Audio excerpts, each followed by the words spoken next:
Shalom saudara, saya berdoa kita semua terus dalam perlindungan dan penyertaan Tuhan. Voice of Pentecost kali ini bertemakan bersinergi bagi bangsa.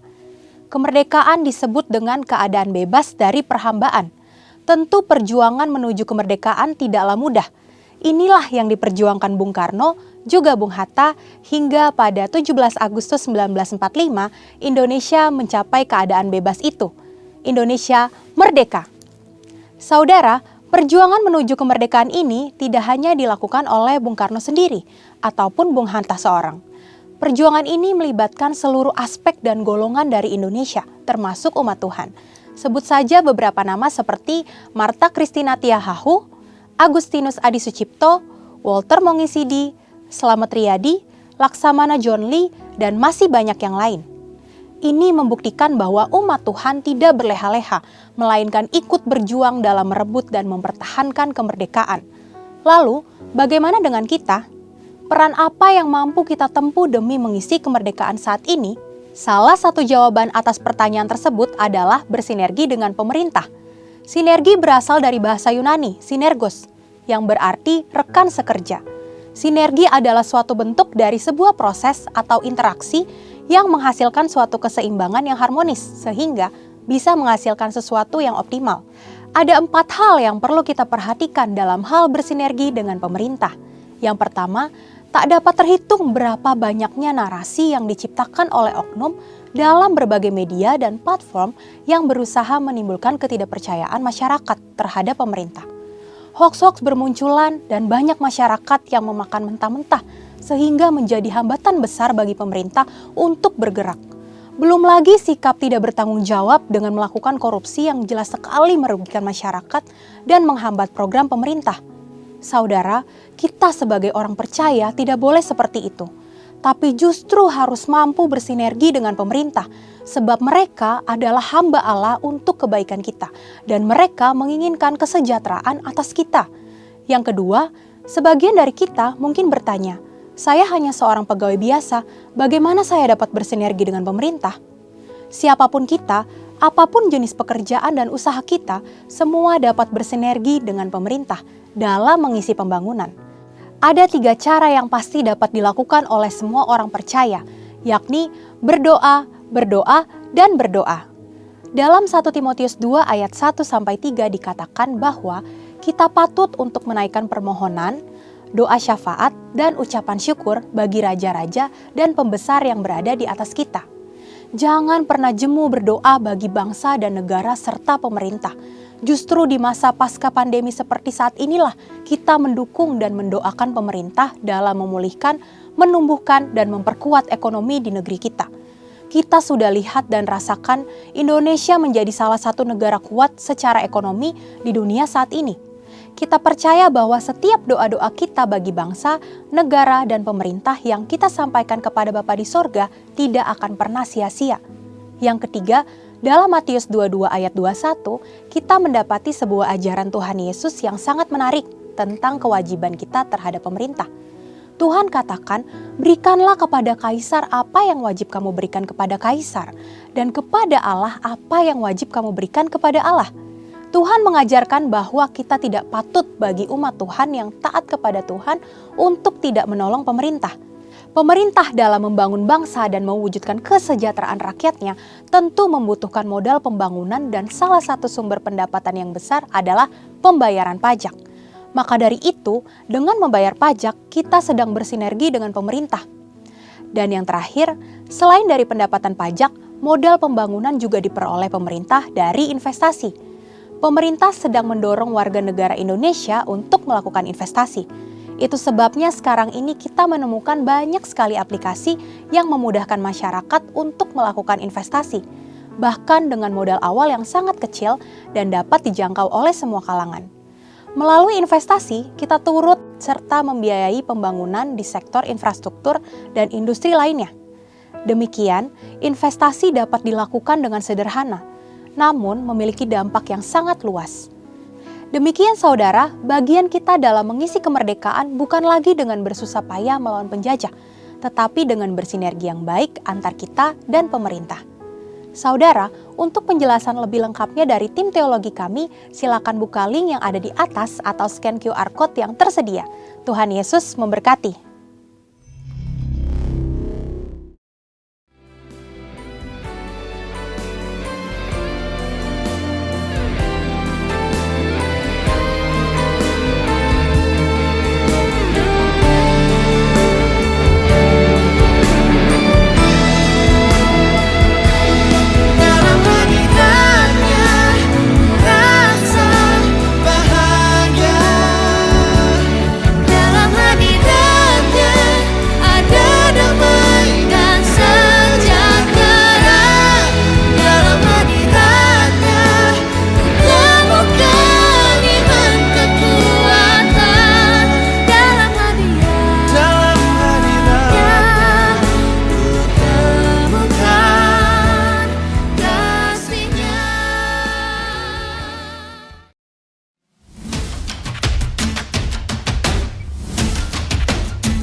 Ku diberi kuasa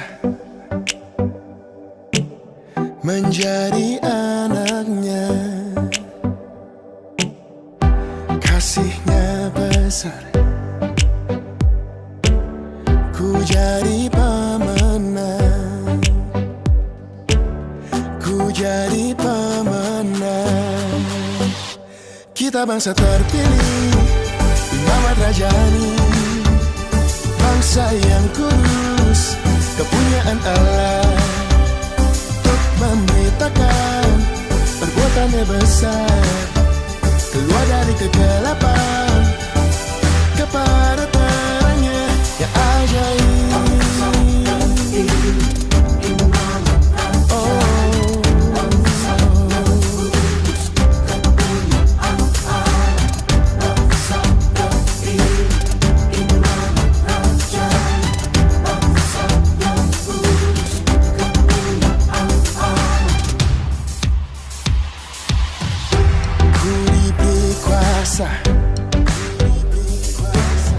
Menjadi anaknya, kasihnya besar, ku jadi pemenang. Kita bangsa terpilih, imamat rajani, bangsa yang kudus, kepunyaan Allah, untuk memberitakan perbuatannya besar, keluar dari kegelapan kepada terangnya yang ajaib.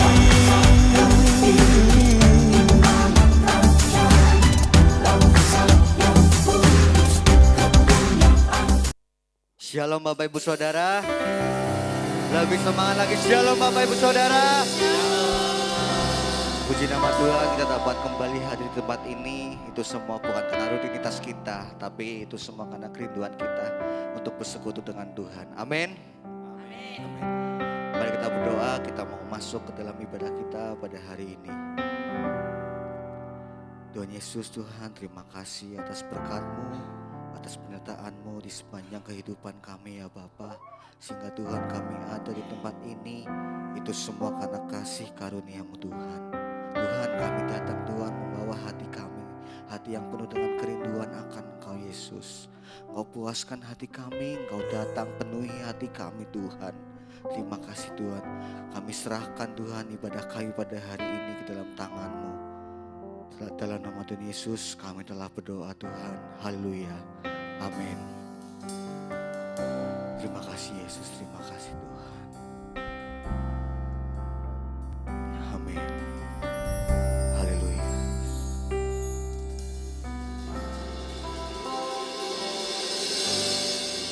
Ini hatiku menyembah-Mu, tulus dan kagum padamu Yesus.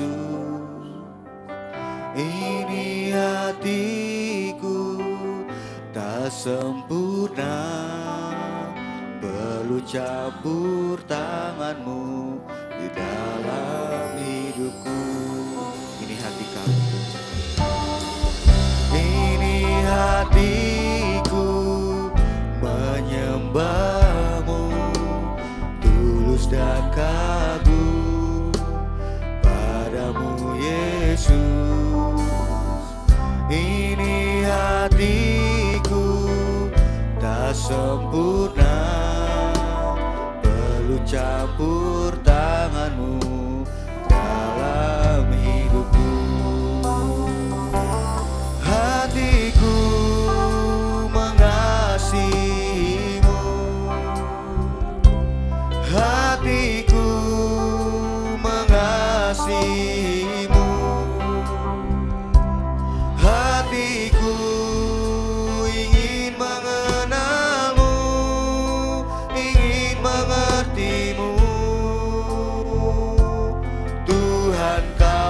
kagum padamu Yesus.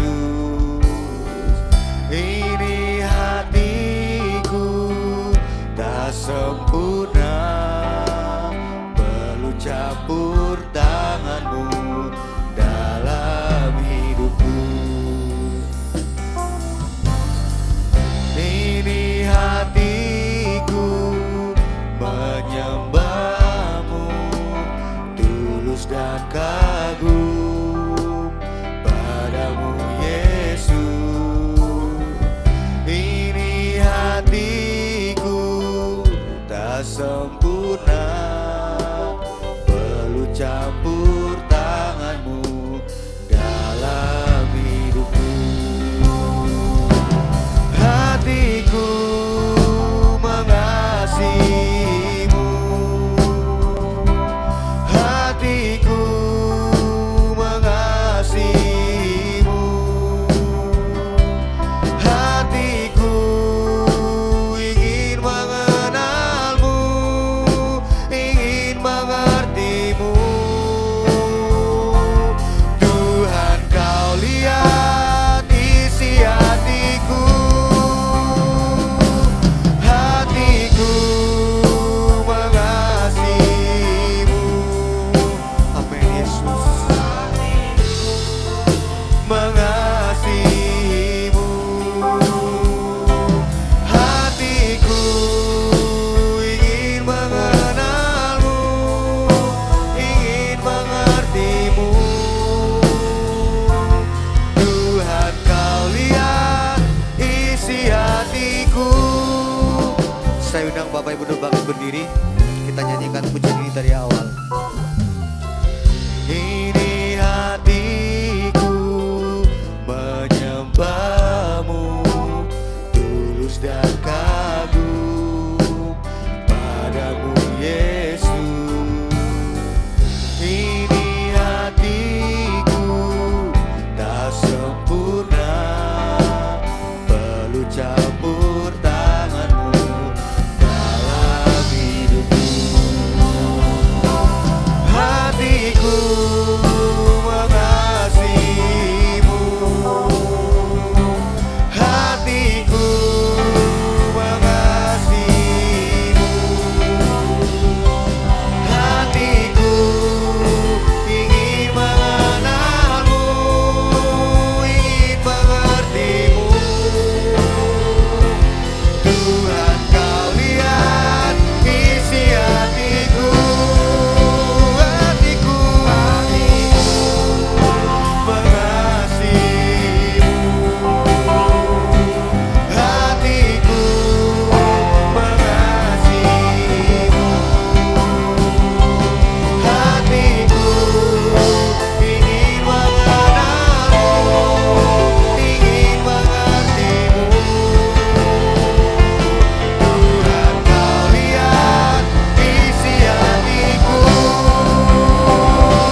siap untuk lebih lagi memuji memuliakan namamu Tuhan. Dalam nama Tuhan Yesus, haleluya, amin. Saya sapa sekali lagi semuanya, shalom, shalom. Seberapa banyak di sini yang percaya kita punya Allah yang besar, boleh lambaikan tangannya, amin.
kita percaya, sebab dengan Tuhan hidup kita takkan pernah sama lagi. Amin.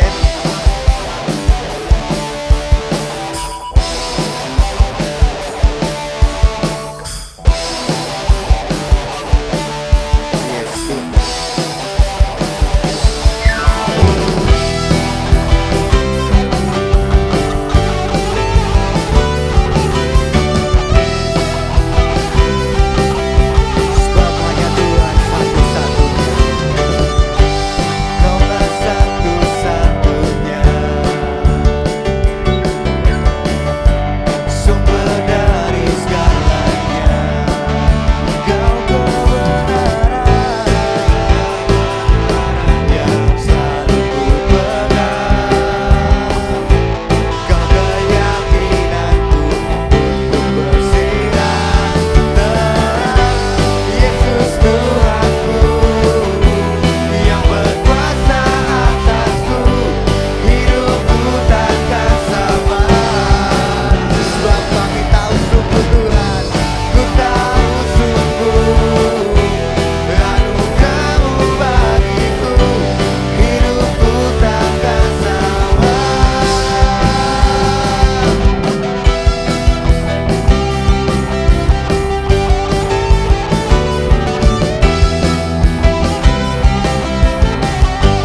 Katakan kaulah satu-satunya, sumber dari segalanya. Kau kebenaran yang selalu ku pegang. Kau Yesus Tuhanku yang berkuasa atasku, hidupku takkan sama. Ku tahu sungguh anugerah-Mu bagiku, hidupku takkan sama.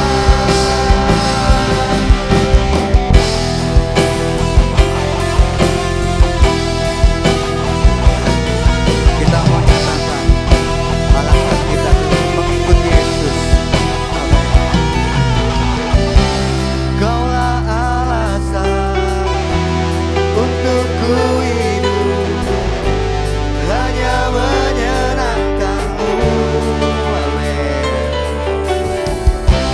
Kaulah alasan untuk ku hidup, hanya menyenangkan-Mu. Sekali lagi katakan, Kaulah alasan untuk ku hidup, hanya menyenangkan-Mu. Kaulah alasan untuk ku hidup, hanya menyenangkan-Mu. Yesus Tuhanku yang berkuasa atasku, hidupku takkan sama. Ku tahu sungguh anugerah-Mu bagiku, hidupku takkan sama.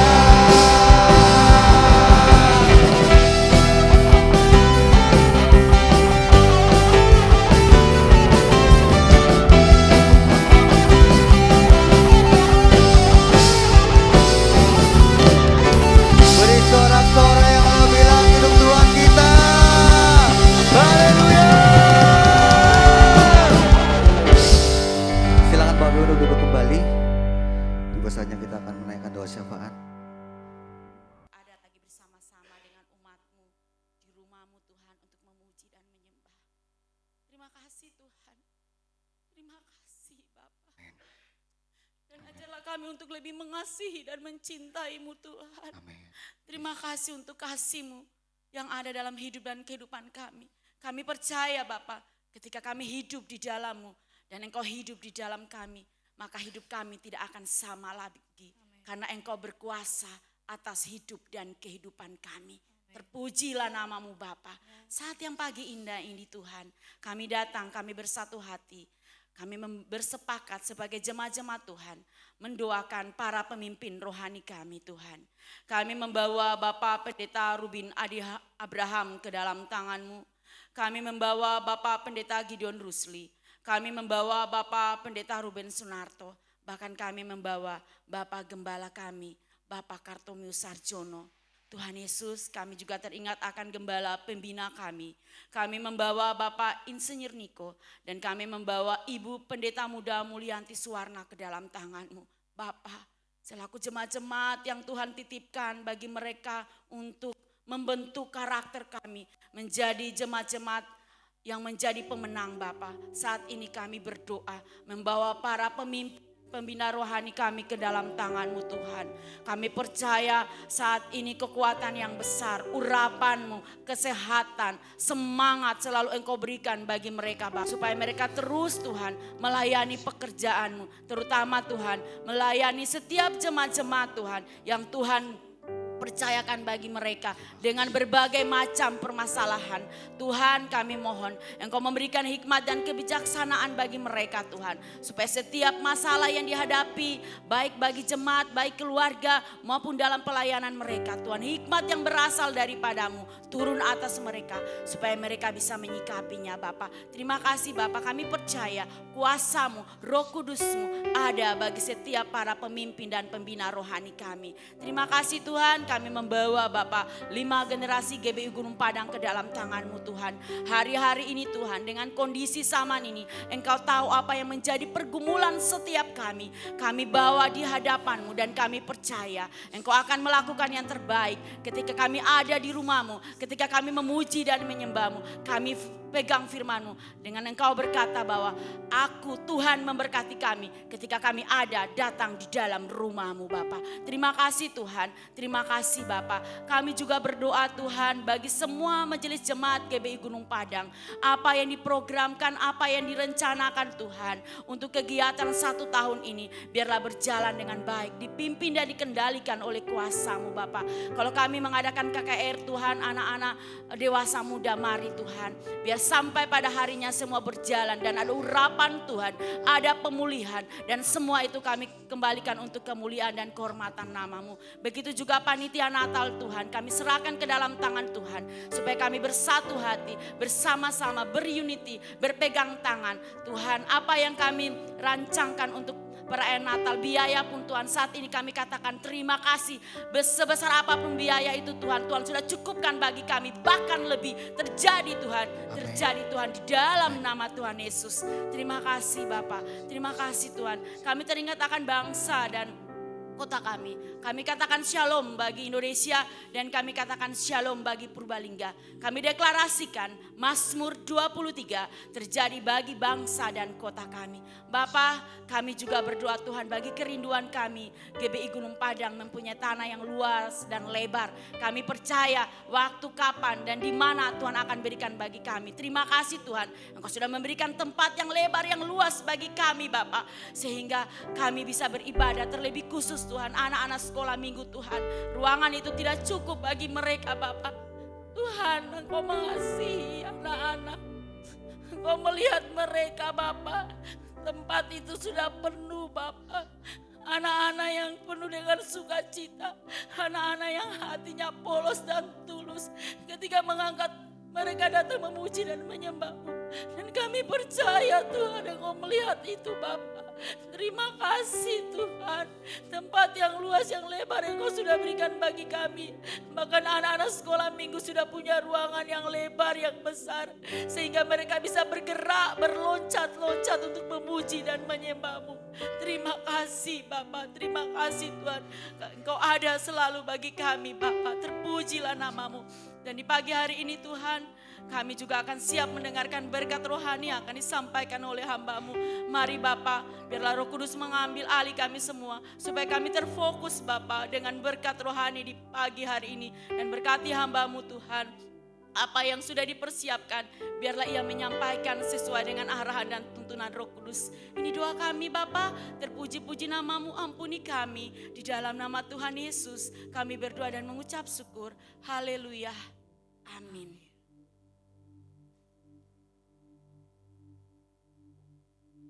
Tiba saatnya kita mau mendengarkan firman Tuhan. Mari kita siapkan hati kita untuk menerima firman-Nya. Terima kasih Tuhan. Terima kasih Yesus. Ini kerinduan setiap hati kami. Kami mau tetap setia sampai akhir Tuhan. Terima kasih.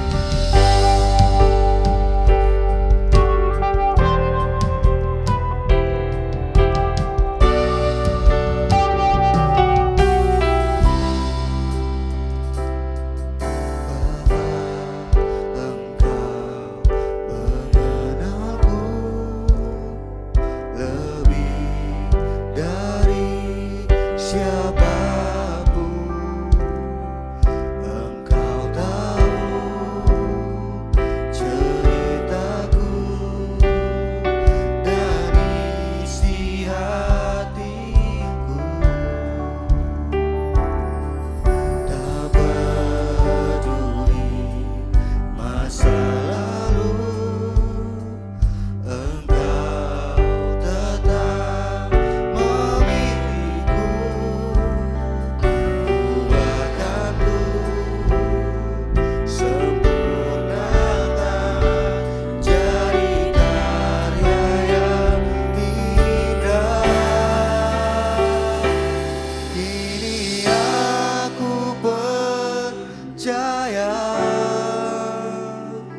Bapa surgawi yang kutinggikan di dalam nama Tuhan Yesus Juru Selamat kami yang hidup. Hati kami bersukacita, bersyukur, berterima kasih kalau Tuhan sudah memilih kami, menyelamatkan kami. Kami berterima kasih kepada Tuhan dan biarlah keselamatan itu kami terus pegang sampai akhir hayat kami. Terima kasih untuk hari ini kami boleh beribadah kepada Tuhan, memuji dan meninggikan nama Tuhan. Dan inilah saatnya Tuhan kami duduk diam mendengarkan firman Tuhan. Mari Tuhan Engkau berbicara kepada kami, sesungguhnya kami siap mendengarkan. Roh Kudus hadirlah di tengah-tengah kami, mengurapi kami semua supaya kami yang mendengarkan firman-Mu mengerti, sehingga kami dapat melakukan dalam kehidupan kami. Terima kasih Bapa, terpujilah nama-Mu dan kami sambut firman-Mu dengan penuh sukacita dalam nama Tuhan Yesus. Haleluya. Yang siap mendengarkan firman Tuhan, mari sama-sama kita katakan amin. Puji Tuhan, silakan duduk. Puji Tuhan. Shalom. Ya, salam sejahtera dalam kasih Tuhan kita Yesus Kristus. Haleluya. Saudara yang dikasihi Tuhan, mari kita akan sama-sama belajar dari kebenaran firman Tuhan. Dan pagi hari ini firman Tuhan saya beri judul Iman Yes, Murtad No. Yuk kita ngomong sama-sama. 1, 2, 3. Iman yes, murtad no.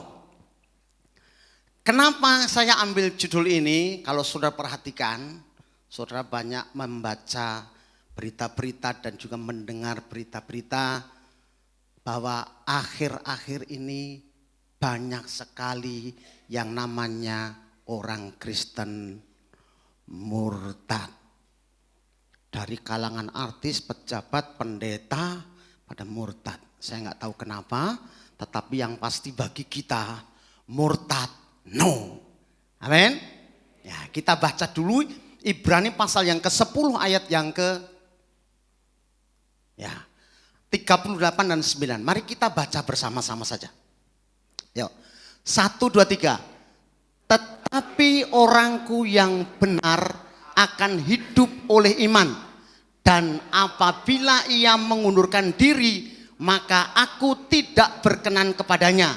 Tetapi kita bukanlah orang-orang yang mengundurkan diri dan binasa, tetapi orang-orang yang percaya dan yang beroleh hidup. Saudaraku yang kasih Tuhan, orang yang mengundurkan diri dalam bahasa yang kita kenal murtad, itu mereka akan mengalami yang namanya kebinasaan. Tetapi orang yang tetap berpegang imannya, ia akan beroleh hidup. Ini berlaku bagi semua orang-orang percaya. Dan saya percaya, yakin bahwa saudara yang hadir di sini semua orang yang percaya kepada Tuhan Yesus dan diselamatkan. Amin. Cuman masalahnya dalam perjalanan iman kita akan diperhadapkan dengan berbagai-bagai persoalan, masalah, tantangan dan rintangan. Dan kalau kita tidak berhati-hati, itu bisa membuat iman orang percaya menjadi luntur, bahkan menjadi murtad. Mungkin saudara pernah ketemu, berjumpa atau punya teman yang tadinya sungguh-sungguh kepada Tuhan, seiring berjalannya waktu ia akhirnya murtad. Mungkin di gereja kita ini di sini di Purbalingga mungkin ada jemaat yang akhirnya murtad, saya nggak tahu. Tetapi di Gandrumangu itu banyak. Dan di tempat yang lain saya perhatikan juga banyak. Khususnya bagi mereka-mereka yang masih muda-muda. Itu banyak yang akhirnya menjadi murtad. Saya di Majenang ada orang semangat melayani, tiba-tiba mendengar murtad. Saya kaget, ini puji Tuhan gimana Mas? Oh ya alhamdulillah, loh kok beda sekarang? Ya. Saudaraku yang kasih Tuhan, mari kita perhatikan. Kita jaga iman kita, pribadi lepas pribadi, sampai akhir hayat. Jangan sampai murtad. Tetapi orangku yang benar akan hidup oleh iman. Perhatikan ini. Dan apabila, ini berarti, kata dan apabila ini berarti ada kemungkinan untuk orang percaya ini mengundurkan diri. Amin.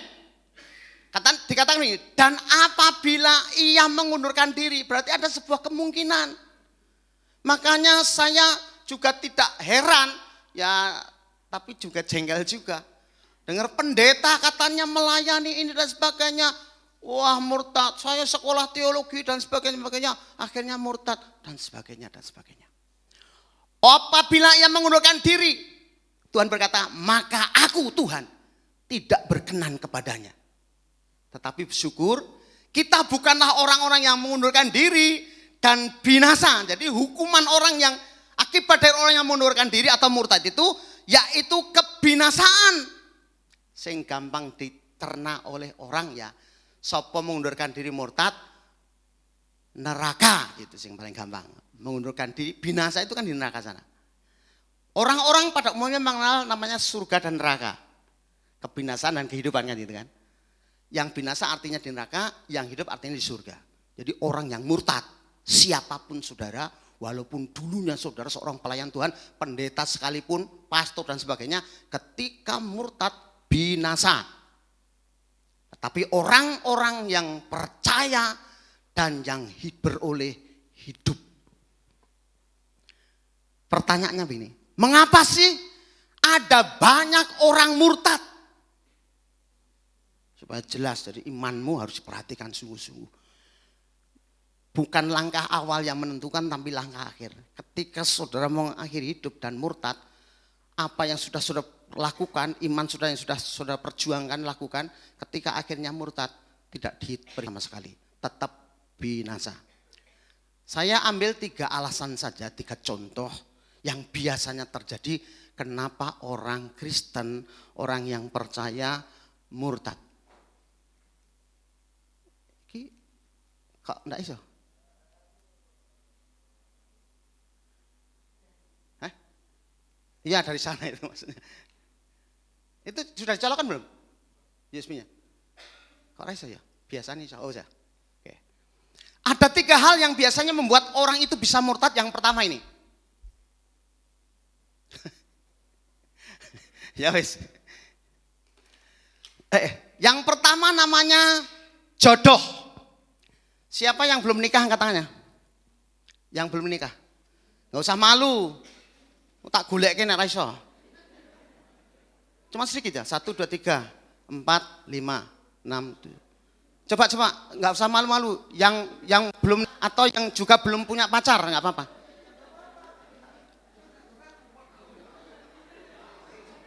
Pak, ya wes. Pak Endra nggak usah ngacung. Mbok melu ngacung begitu ya. Oke. Nah, saudaraku, faktor jodoh ini seringkali membuat khususnya anak-anak muda itu murtad karena ini. Orang Kristen punya pacar bukan Kristen. Ya, akhirnya ya saking cintanya sampai mereka berani mengorbankan imannya. Dulu saya punya teman, punya pacar. Tapi karena ini teman ini calon pendeta, nggak boleh sama orang tuanya. Kemudian orang tua dari perempuan ini mungkin, udahlah nggak usah pacaran orang Kristen, nggak apa-apa. Yang lain nggak apa-apa. Siapa tahu nanti bisa diinjili dan jadi orang Kristen. Ya kalau bisa diinjili, lah nek malah dia dikelentengi atau dimesjiti, mau bagaimana? Bisa terjadi nggak? Ojo guyu, guyu bisa jadi dikelentengi nanti kan bahaya. Pegang iman kuat-kuat. Ini terjadi, saudara. Ini terjadi. Jangan punya prinsip begini. Nggak apa-apa, saya pacaran dengan bukan orang Kristen, nggak apa-apa. Yang penting nanti saya ya beritakan Injil, diinjili supaya jadi orang Kristen. Ya kalau bisa, kalau kamu yang kalah. Iya toh?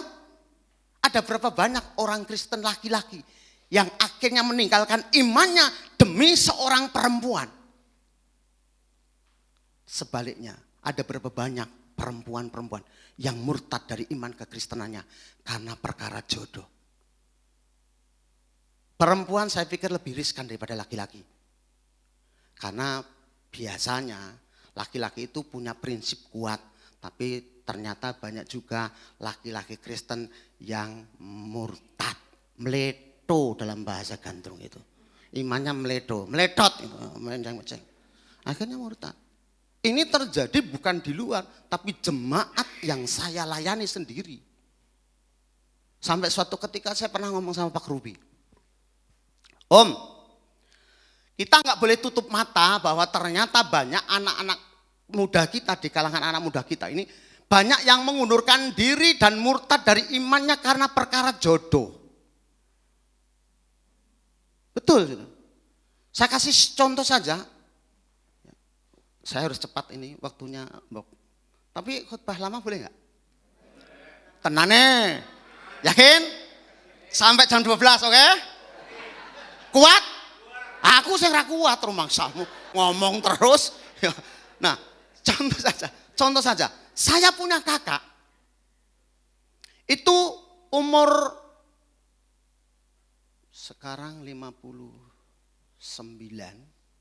Anaknya TKB. Berarti 6 tahun, sekitar 51 tahun lah baru menikah. Kenapa begitu? Setiap kali laporan sama saya, Dek, saya punya pacar, tapi Muslim. Ya nggak bisa seperti itu. Harus ganti, cari yang Kristen. Lah angel, Dek. Golek perempuan Kristen tuh angel. Loh, kamu mainnya di mana? Kalau kamu mainnya di gereja sini, gereja sana, dapat jodohnya orang Kristen. Tapi kalau kamu mainnya ke pasar, ke mall, dapatnya di sana. Kan begitu? Berulang-ulang sampai umur 40 sekian. Saya sudah nikah, saya punya anak. Dek, aku punya pacar Kristen, bukan Kristen. Tak kasih tahu sini, supaya kamu jelas. Misalnya, kamu nikah sama istrimu. Kamu murtad. Mungkin kamu bahagia, umur piro? 45. Umur manusia piro? Paling banyak 80. Berarti masih berapa tahun lagi? 35 tahun lagi. Kamu mungkin bisa bahagia dengan istrimu 35 tahun. Tapi kamu murtad, kamu binasa neraka. 35 juta miliar tahun. Selama-lamanya. Pilih endi? Pilih mana? Pilih kamu bahagia 35 tahun, ya kalau bahagia. Kalau istrinya cerewet. Kalau istrinya galak. Belum tentu bahagia toh. Katakanlah mungkin kamu bahagia 35 tahun. Tapi kamu murtad, kamu binasa selama-lamanya. Mau? Yo. Yos, enggak usah, enggak jadi. Kamu bener cocok? Cocok. Ya wis. Pengen cepat apa lama? Oh cepat, ya sudah. Sing perempuan juga pengen cepat karena memang sudah sama-sama umur. Dalam bahasa lain sama-sama kebelet bisa gitu ya. Oh, 50 tahun lebih. Yang ini perempuan 35 atau 32 gitu. Selihnya rada jauh. Baik. Saya pulang ke Klaten, saya orang Klaten asli ya.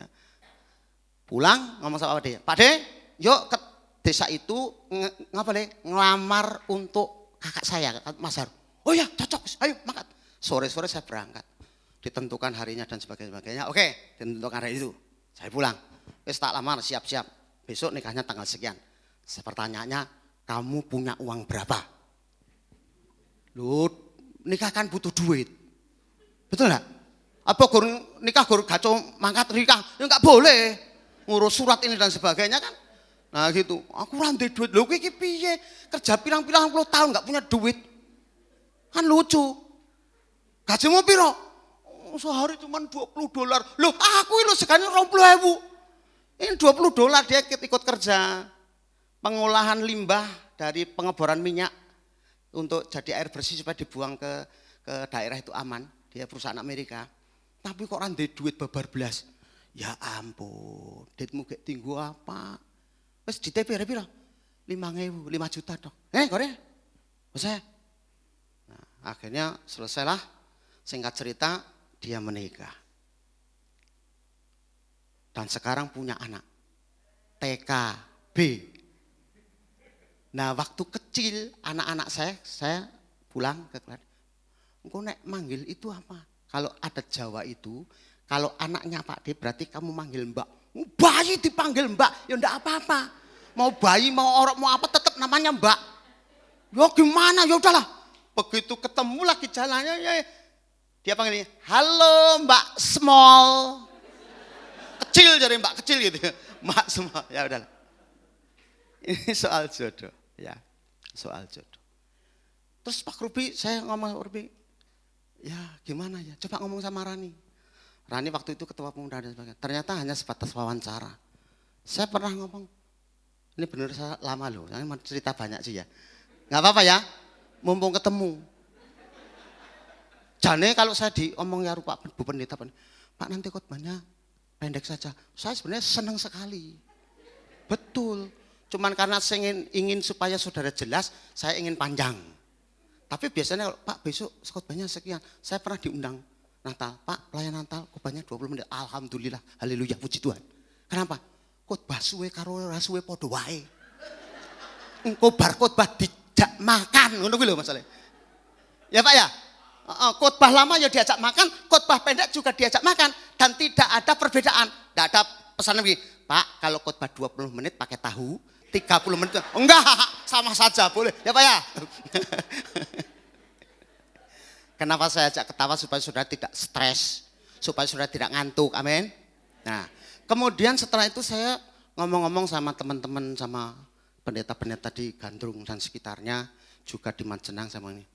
Yuk, sekali-kali kita adakan kemah khusus untuk bujang-bujang dan perawan-perawan.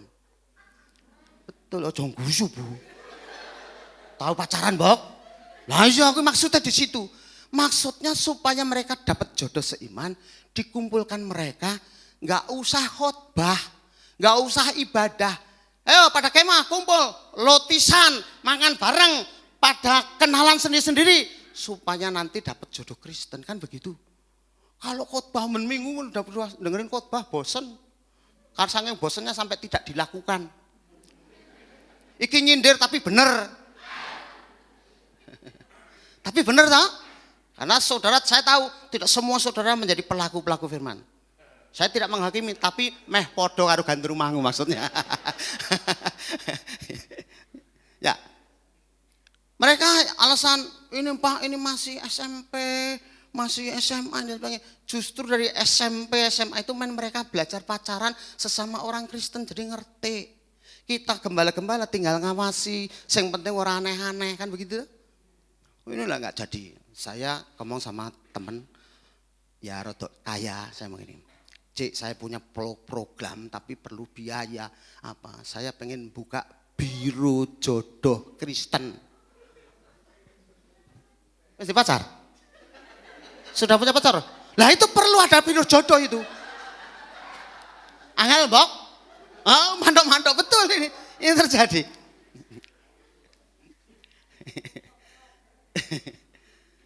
Biro jodoh gimana?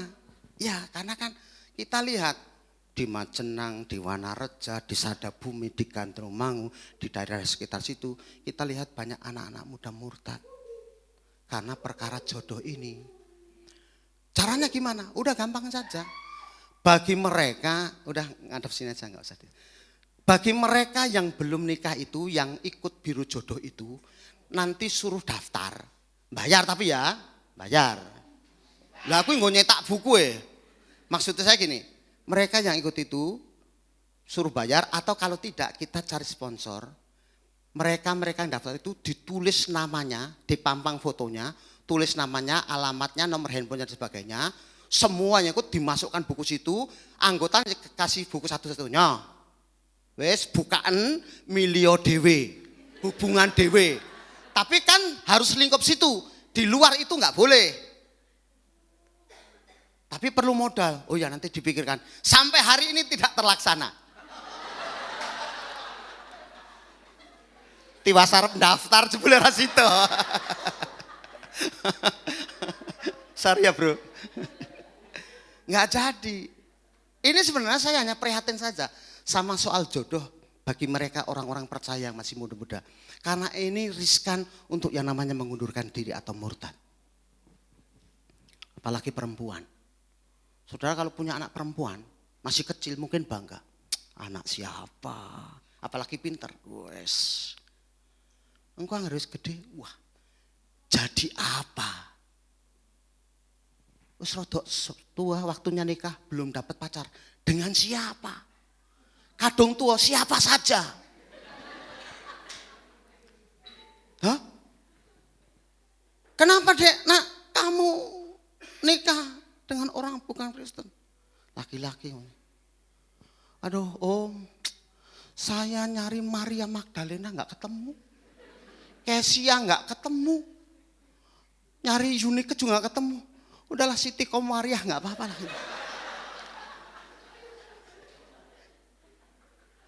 Aja golek Siti Komariah ya. Yang perempuan sama saja. Om golek Markus angel banget om. Yohanes sesene sing duwe. Paulus aduh akeh banget. Angel om.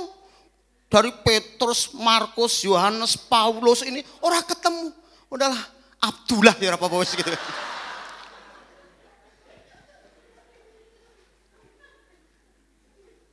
Aja guyu-guyu. Hati-hati dengan imanmu, khususnya yang muda-muda. Yang janda dan duda pun hati-hati. Sorry, ada duda-duda di sini, ada duda. Maksudnya duda sing pengen istri lagi gitu. Itu harus hati-hati. Karena di tempat saya ada janda pengen nikah, nggak dapat Markus, akhirnya dapat Abdullah. Ada itu jemaat. Padahal yang didik iman kayak ngapa? Nak neng gereja, yes, amen, haleluya. Wong nom-nom lho, haleluya, yes. Raule Maria Magdalena malah Siti Komaria. Nek pelayanan tau ya oke. Bener sudah. Apalagi pengkhotbah. Jebulan di bojo loro. Aduh. Sah. Ini soal jodoh. Soal yang kedua, Mas. Nah, ini rada macet, ibu sing macet nggon aku apa nggonamu. Karena biasanya dulu ora macet gitu. Mungkin sudah tua juga. Ekonomi. Karena soal ekonomi ini banyak juga orang-orang Kristen yang akhirnya murtad. Contoh misalnya mau pergi ke Arab orang Kristen kan nggak bisa. Harus ganti KTP, betul saya itu terjadi Mas. Ini terjadi. Harus ganti KTP. Demi mencari apa? Ekonomi. Dan ekonomi ini biang segalanya. Biang biang keributan, biang kemurtatan, biang perceraian, biang macam-macam ini ekonomi. Ada berapa banyak keluarga kacau balau bercerai sampai akhirnya berpisah bahkan murtad karena perkara ekonomi. Ada orang yang sangat kuat, nama baptisnya Paulus. Dilayani begini-begini semangat. Pada waktu awal-awal dia bertobat, dia sampai dipanggil ke Koramil, ke Kapolsek, ke kecamatan, diintimidasi dan sebagainya. Sampai dikatakan gini, digebrak meja. Ini KTP-mu Muslim. Ya Pak, tapi sekarang Kristen mau dirubah ya silahkan. Terima kasih. Karena untuk merubah itu sulit sekali. Wah sedemikian rupa. Kuat. Tapi memang ini orang ekonominya rada lemah. Sampai suatu ketika masyarakat situ rembukan. Saudara ngerti namanya kadus gak? Kadus. Mengenal istilah kadus gak? Kepala dusun. Ada ya? Nah, akhirnya daerah situ aklamasi memilih ini Pak Paulus jadi kadus. Ekonominya naik lah. Jadi kadus sih dapat bengkok sawah. Akhirnya minggu dia bilang Pak Lurah, Pak Kadus besok kerja bakti sini rakyatnya diumumkan masyarakat. Oh nggih. Saudara saya besok kerja bakti hari Minggu. Kan dia mengumumkan dia kadusnya kalau nggak datang kan nggak enak. Ya. Akhirnya terus umumkan nggak berangkat. Ada sekitar 3 minggu berangkat saya datang. Pak Pak Paulus kenapa nggak hadir? Iya Om, maaf. Ini sekarang saya sibuk. Banyak kegiatan-kegiatan di desa dan sebagainya. Nah hampir setiap minggu kerja bakti. Lama sekarang murtad. Tadinya dari Pak Paulus ini seluruh keluarganya jadi Kristen. Setelah ekonominya naik karena jadi kadus, seluruh keluarganya murtad. Ini terjadi. Masuk daerah sana, jauh. Ini berlaku bukan hanya kepada Pak Paulus saja, tapi bisa berlaku bagi setiap orang, khususnya mereka yang mengalami ekonomi lemah. Itu sangat mudah tergelincir imannya karena perkara ekonomi. Ada orang Kristen hidupnya miskin, saya pikir salah gereja juga ini. Akhirnya ini orang dibantu genteng, atap genteng dari mereka. Kalau tak bantu, ya mau. Setelah itu, kamu sudah dibantu, masa kamu gini, ayo ini. Hilang imannya.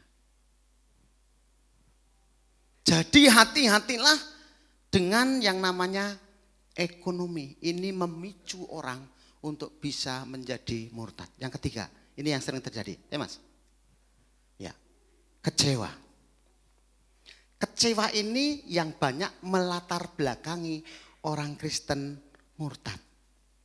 Saya mau tanya, siapa tidak pernah kecewa angkat tangannya? Halo? Pernah kecewa semuanya? Sekarang dibalik, siapa pernah kecewa angkat tangannya? Sing angkat tangan, siapa sing bingung angkat tangannya? Ditakoni kecewa ora angkat tangan. Siapa sing kecewa angkat tangan. Makanya sing bingung siapa angkat tangannya? Ora ono juga ya. Kecewa. Faktor kekecewaan ini bisa memicu orang jadi murtad, khususnya kalau jemaah kecewa dengan pemimpinnya, kecewa dengan pendetanya, akhirnya murtad. Pertama nggak murtad, pindah dulu, pindah gereja, kecewa. Pendeta gini ya, nanti di sana sama saja, pendeta gini sama saja, di sana pendetanya gini, akhirnya murtad. Kenapa? Semua pendeta, semua pemimpin, semua gereja sama. Saya kasih tahu ya, bagi mereka yang pernah kecewa, baik kepada gereja, kepada pendeta, kepada istri, suami, keluarga dan sebagainya. Berarti ini, tidak ada manusia sempurna, tidak ada gereja sempurna, tidak ada pendeta sempurna. Kalau saudara pernah melihat gereja sempurna, jangan masuk ke sana. Dengan masuknya saudara ke sana, membuat gereja itu tidak sempurna lagi. Lu ketambahan kowe kok. Tak kasih gambaran ini 5 sempurna. Sempurna enggak ini? 5 sempurna. Nek tambah sisi sempurna enggak? Lah ya kalau saudara masuk gereja sempurna, gereja itu tidak jadi sempurna lagi. Karena saudara masuk. Makanya kalau lihat gereja sempurna, enggak usah masuk ke sana, ning kene wae. Usah pindah maksudnya loh. Kenapa orang pindah? Salah satu faktornya apa? Apa? Kecewa. Enggak ada pendeta sempurna, enggak ada. Pendeta itu wakeh salai, tapi juga akeh benere. Amin. Kalau saudara memandang semuanya dari kacamata positif, maka saudara tidak kecewa. Kenapa saudara kecewa? Memandang dari kacamata negatif. Ini Bapak Ibu, sorry. Nggih. Pernah ribut mboten? Oh, siji pernah siji ora iki, Enggak usah isen ora apa-apa, ini hanya contoh saja kok. Semua orang saya pikir mengalami, betul enggak? Ya, pernah ya? Apa yang diributkan? Apa yang tidak dicekaskan? Karena misalnya yang ribut bapak, ribut ke ibu. Contoh gawe teh ora bener. Mungkin nesu. Kenapa? Kenapa marah? Karena bapak memandang nilai negatifnya. Coba bapak mandang positifnya. Engkau ora ribut. Ibu-ibu juga begitu. Bapak salah. Enggak usah ribut. Karena ibu, kenapa ribut? Karena ibu melihat sisi negatifnya, bukan positifnya. Saya ajari, pandanglah dari sisi positifnya, saudara nanti enggak ribut. Amin. Misalnya, ibu salah gawe teh ya Pak ya. Tah bodoh. Ngono, iki wong Purbalingga, tapi nek Surabaya, wah tahu goblok. Surabaya ya, nek Purbalingga kan bodoh kan itu kan. Surabaya buang ya. Kenapa? Coba mandangnya gini. Ibuku gawe teh ora pener. Ping pisan sekali. Tapi penernya kan ping 300. Kan begitu toh? Benernya kan banyak. Salahnya sekali. Tapi manusia lebih cenderung melihat salahnya daripada benernya. Ya enggak? Iya, yang suka ribut-ribut itu siapapun saudara dalam keluarga yang suka marah-marah ribut itu karena saudara melihat nilai negatifnya. Sekarang dirubah pandangnya, nilai positifnya, nanti nggak ribut. Begitu mama itu masak kasinan, wih asinnya tapi apa mak? Ora asinnya ping 300, asinnya bener pisan. Gitu. Jadi nggak marah. Tapi yang kayak gini ini angel. Begitu wis budune bol masak asinnya kayak upil garing ngono. Mungkin dia pernah merasakan upil garing itu. Wes, kecewa. Jadi saudaraku, mari kita belajar untuk menahan diri supaya tidak banyak kecewa. Lihat nilai positifnya. Amin. Nanti sudah nggak kecewa. Karena manusia itu tidak ada yang sempurna. Terus, Mas. Lalu bagaimana supaya iman kuat dan tidak murtad? Masih 14 menit lagi. Mau tekan aku 9:30 oh ya. Terima kasih. Istibisiki dulu. Mbok kelewat. Lah untung ini jadwal dari Purwokerto. Kalau diundang naik lewat mbok besok enggak diundang lagi gitu. Padahal saya batin ora diundang ora apa-apa akeh sing butuh. Ya. Oke, ya. Yang pertama, supaya kita ini iman kita kuat dan tidak murtad, yang pertama kita harus banyak berdoa. Yuk ngomong 1, 2, 3. Berdoa. Pastikan setiap hari sudah berdoa, amin. Karena orang Kristen itu kan simbolnya kan hebat. Slogannya hebat. Doa adalah nafas hidup orang Kristen. Amin. Slogan. Nyatane pret. Aku heran ada orang Kristen doane Senin Kemis.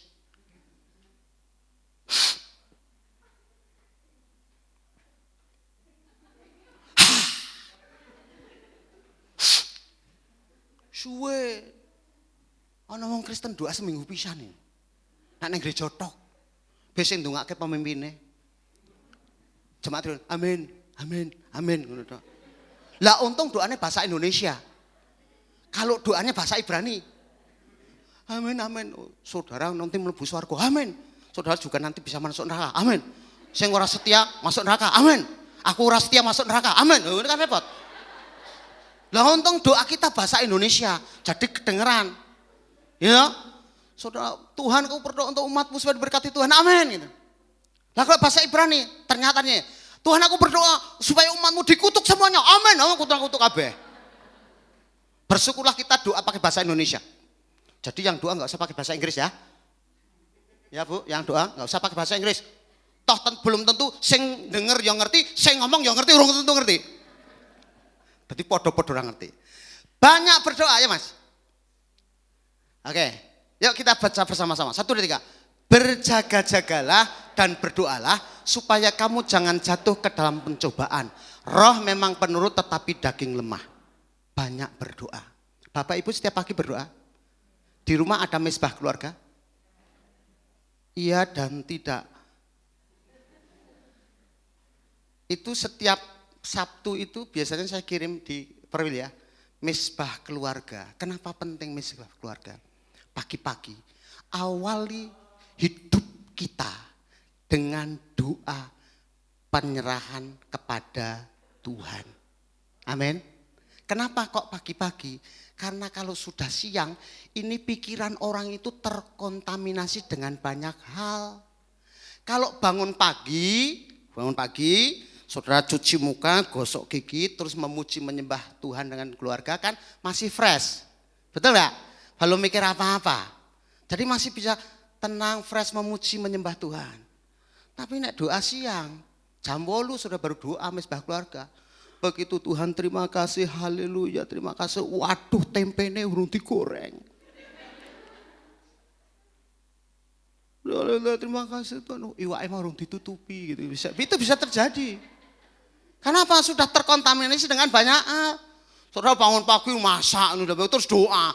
Ternyata lupa nggak dimatiin kompornya. Bisa jadi nggak? Bisa, manusia sering lupa. Iya, betul. Makanya doalah setiap pagi. Tuhan Yesus memberikan pengajaran.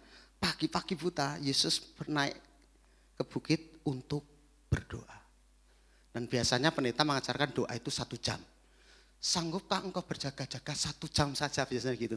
Tapi bagi saya nggak harus 1 jam. Buat apa 1 jam terus ngantuk?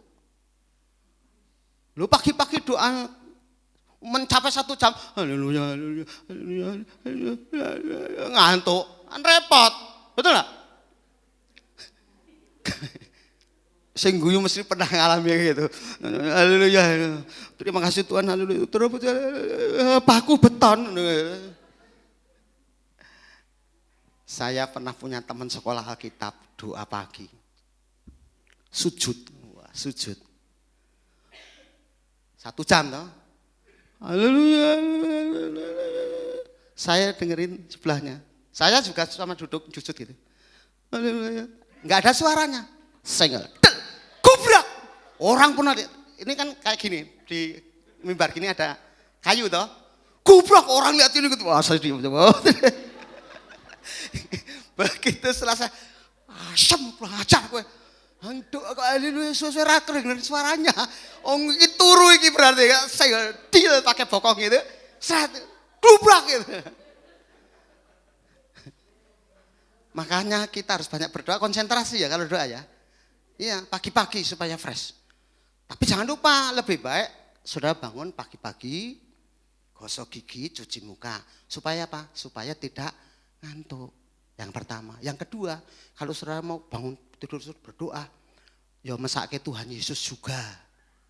Bapak itu haleluya, Tuhan Yesus. Oh, gosok gigi ternyata. Oke. Terus banyak-banyaklah berdoa karena berdoa itu memberikan kekuatan kepada kita dan memiliki banyak manfaat di dalam doa. Yang kedua, ya Mas. Terus, ya banyak baca firman Tuhan. Pastikan setiap hari saudara baca firman Tuhan, amin. Ya, kalau saudara segan baca firman Tuhan, itu ada apa jenis aplikasi apa nih? BT Alkitab. Dimasukkan sini, download. Begitu saudara buka di sini, dinyalain, itu langsung keluar firman Tuhan. Ya, ada ya? Download, aku juga download ini. Kenapa? Untuk mengingatkan kita, walaupun saya setiap pagi, dari sekian sudah berpuluh-puluh tahun saya doa pagi. Dari keluarga saya bangun sampai hari ini saya tetap doa pagi membangun mesra keluarga. Baca firman Tuhan. Kenapa? Ya.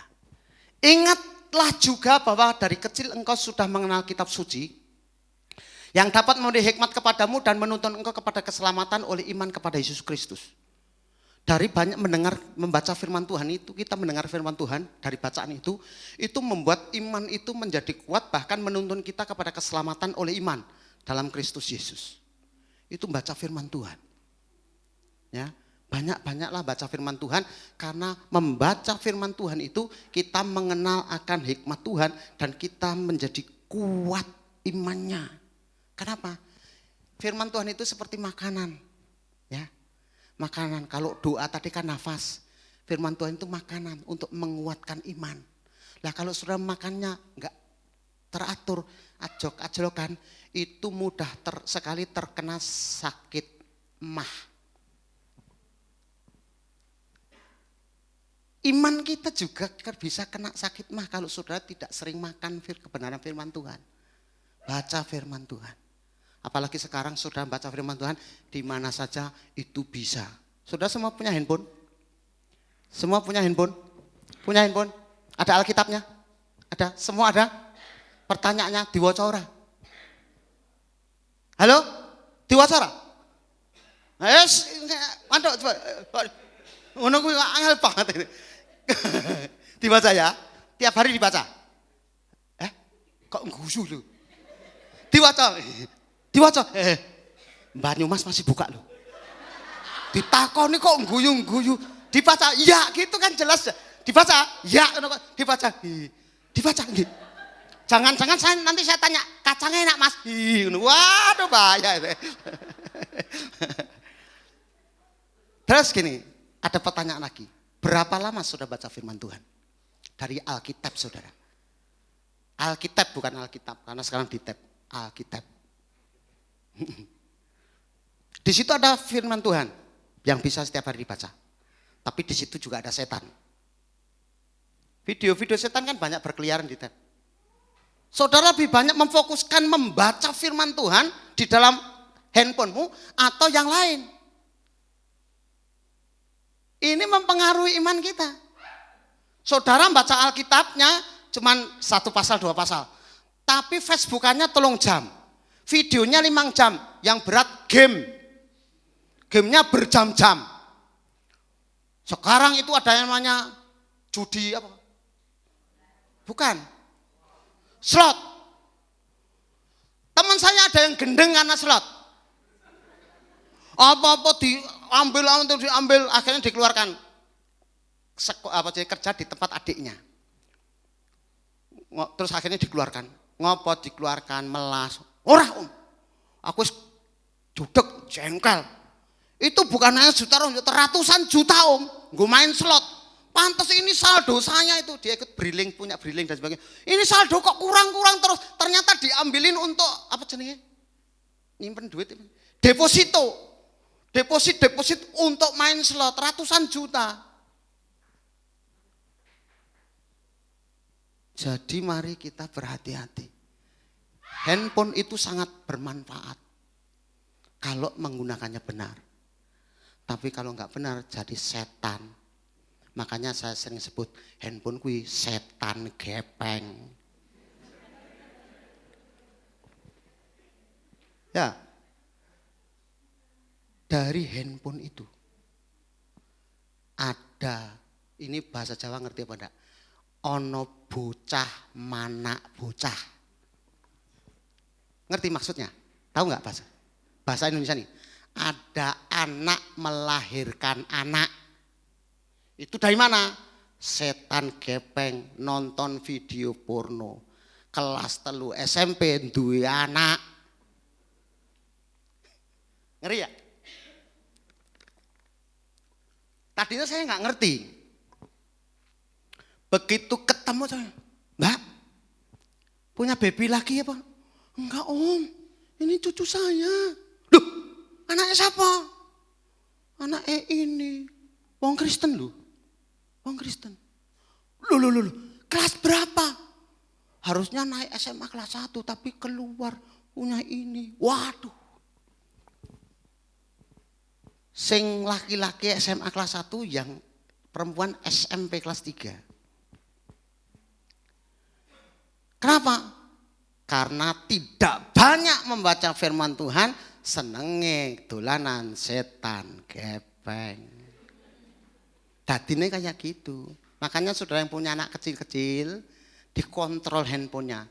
Itu kan ada riwayat pencarian ya. Itu dilihat riwayatnya bagus apa enggak. Ya, kalau riwayatnya nonton apa jenenge naik delman ya serapa pola gitu.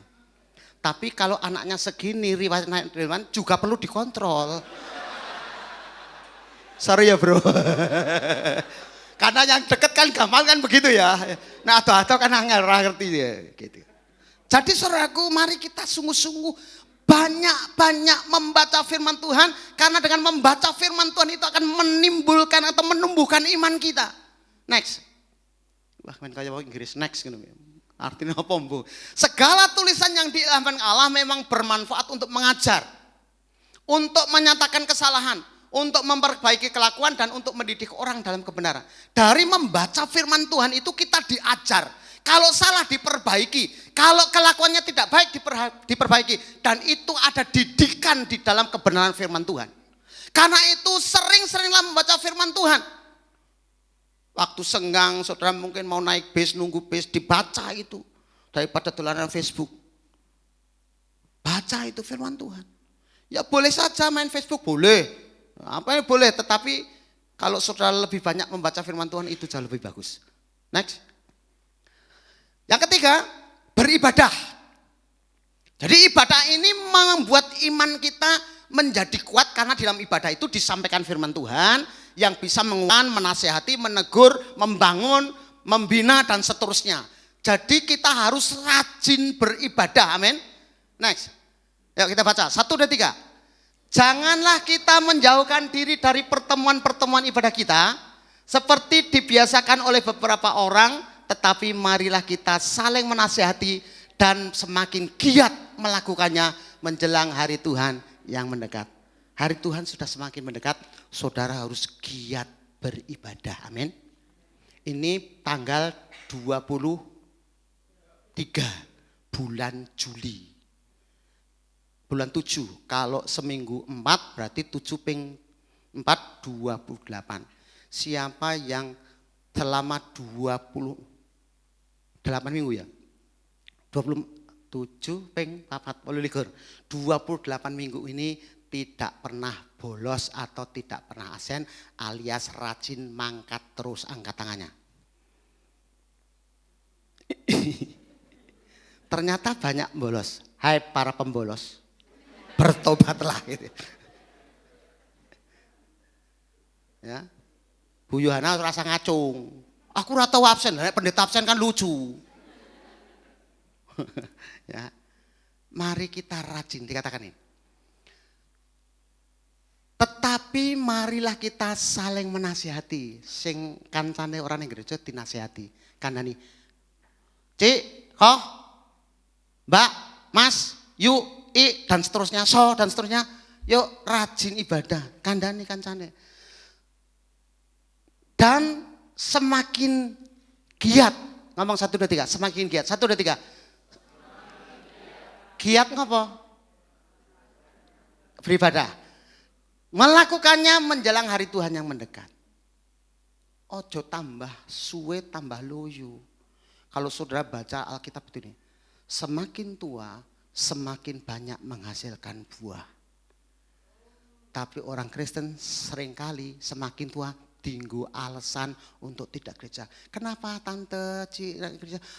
Kemarin itu sibuk dan sebagainya. Saya kasih tahu, di Gandrung Mangu tidak ada istilah izin tidak ke gereja kecuali meriang, sakit. Alasan apapun tidak saya terima. Ada alasannya. Om saya sibuk. Dipikir yang sibuk kamu tok, yang lain tidak. Om itu dan sebagainya. Dipikir yang banyak pekerjaan kamu tok, yang lain tidak. Yang ada acara hanya kamu, yang lain tidak. Diam aja. Kecuali kenapa Bu kemarin meriang. Oh ya enggak apa-apa, sembuh sekarang ya. Ya puji Tuhan. Apa nek meriang? Karena meriang tidak bisa dijadikan alasan. Ada orang Kristen, Pak minggu besok saya izin karena meriang gitu. Ya ora ono meriang kok direncana. Kalau meriang itu tidak direncana, tapi yang namanya hajatan, yang namanya kesibukan ini kan itu harus direncana. Makanya kemarin itu ada beberapa waktu yang lalu ada jemaat orang Kristen di Gandrung Mangu itu menikahkan anaknya, tetapi anaknya Muslim. Istri, suami dan anaknya Muslim, tapi dia dan anaknya yang kecil itu Kristen. Hari Minggu ibadah hajatannya. Saya pikir nggak kerja, ternyata datang. Kleng. Loh, Mbak, ke gereja? Ya Om, gereja dulu, baru nanti nyambut tamu. Luar biasa. Dia yang hajatan loh. Kalau dia, bukan dia sih saya, tapi dia yang hajatan. Tapi sempatkan dulu ke gereja. Mantap nggak? Mantap nggak? Harus begitu. Jangan hajatan dipakai alasan. Dulu suka alasan gini. Om izin, ngapa? Besok mau rewang. Saya jengkel sekali itu. Sini. Kalau kamu nggak rewang, hajatannya batal. Oh ya enggak. Oh enggak batal ini, udah ke gereja dulu baru nanti rewang. Iya Om. Lah iya. Kecuali kalau kamu nggak rewang terus hajatannya batal, ya rewango. Ibadah itu sangat penting. Amin. Jangan kita ini meremehkan ibadah. Kelihatannya, alah gur begini duduk manis. Lalu duduk manis beangel. Kan cuma duduk manis dengerin firman Tuhan guyu-guyu gitu tuh. Beangel, apa mana saya ngomong kie? Nggak tak mikir, nggak tak sinau itu sebagainya. Kan enak saudara. Betul nggak? Loh aku saya ngomong angel semangat dan juga rajin. Saya nggak pernah nggak ke gereja. Oh pendeta Pak lah ya makanya itu kan gitu kan. Tapi saya juga pernah ketemu orang-orang bukan Kristen tapi rajin ke gereja. Luar biasa nggak? Dodol maksudnya. Dodol naik gereja tiap minggu jualan. Wong Kristen naik gereja tapi udah Kristen naik gereja terus itu. Jangan kalah sama mereka kan gitu kan. Motivasinya beda, dia cari uang tapi sudah cari surga. Kan lebih berharga toh? Yang remeh saja setia, masa saudara nggak setia? Malu-maluin toh? Jadi saudara yang tidak ibadah, tidak rajin ibadah sesungguhnya malu-maluin. Next, yang terakhir. Wah, lewat Mbak, sorry. Lewat 10 menit, 5 menit, 10 menit. Terus. Ya. Yang terakhir, jadilah pelaku firman. Ada banyak orang Kristen dengar firman Tuhan tetapi tidak dilakukan. Ya, alasannya kenapa? Kenapa sudah ada orang Kristen mendengar firman Tuhan tetapi tidak melakukan? Alasan yang paling sering karena lupa. Ya, masih yang pakai kalung salib, wong Kristen masih. Minggu wingi sing khotbah sapa? Firmannya apa? Lu sing khotbah lali apalagi firmannya. Sing khotbah kan bedegel ada orangnya, kelihatan. Lupa. Apalagi isinya yang disampaikan, banyak sekali lupa. Ini yang membuat orang Kristen tidak menjadi pelaku firman karena banyak lupanya. Kalau sudah tahu saudara itu pelupa, nggawa buku catat supaya tidak lupa. Firman Tuhan apa ya? Di rumah, oh lupa, dibuka. Ingat nggak? Ingat karena ada catatannya. Lah kalau nggak nyatet, waduh, ini firmannya apa ya?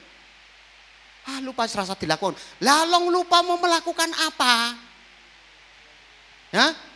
Kalau lupa bisa melakukan nggak? Nggak bisa. Kalau ada orang lupa bisa melakukan apa-apa, itu namanya ngelindur. Orang Kristen harus menjadi pelaku firman Tuhan. Amin ya, Bang. Terakhir. Next. Oke. Tetapi hendaklah kamu menjadi pelaku firman dan bukan hanya pendengar saja, sebab jika tidak demikian kamu menipu diri sendiri. Jadi kalau saudara tidak menjadi pelaku, namanya apa? Penipu diri sendiri. Loh, diri sendiri aja ditipu apalagi orang lain. Logikanya kan begitu. Kalau dirinya sendiri aja ditipu apalagi orang lain, lebih mudah menipu orang lain daripada menipu diri sendiri. Karena itu mari jadi pelaku-pelaku firman. Keempat hal ini mengantisipasi supaya iman kita tetap kuat dan kita tidak murtad. Orang yang kuat imannya sampai akhir hayat ia akan selamat, tetapi orang yang murtad dia akan binasa. Karena itu perhatikan hidup ini. Jaga iman kita sampai Tuhan memanggil kita supaya kita tetap selamat. Yang berbahagia mereka yang mendengarkan firman Tuhan, menyimpan dalam hatinya serta melakukan dalam hidupnya. Tuhan Yesus memberkati. Mari sama kita semua bangkit berdiri, kita akan bersyukur kepada Tuhan. Haleluya.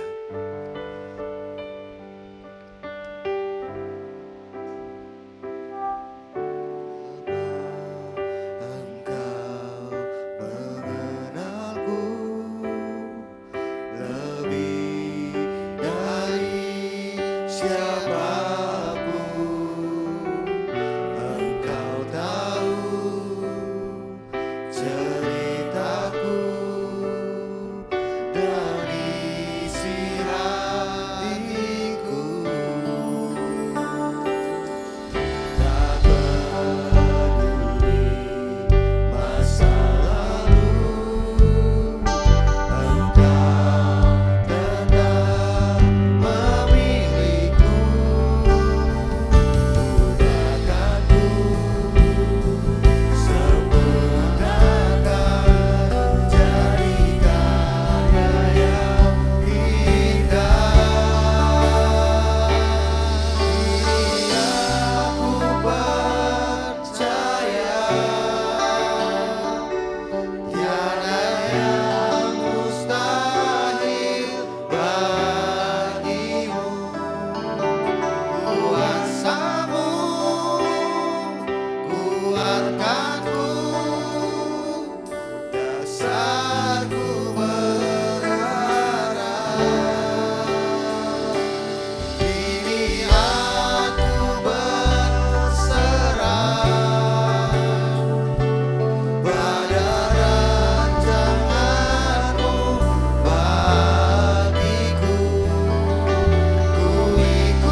kami melimpah dengan syukur ya Tuhan.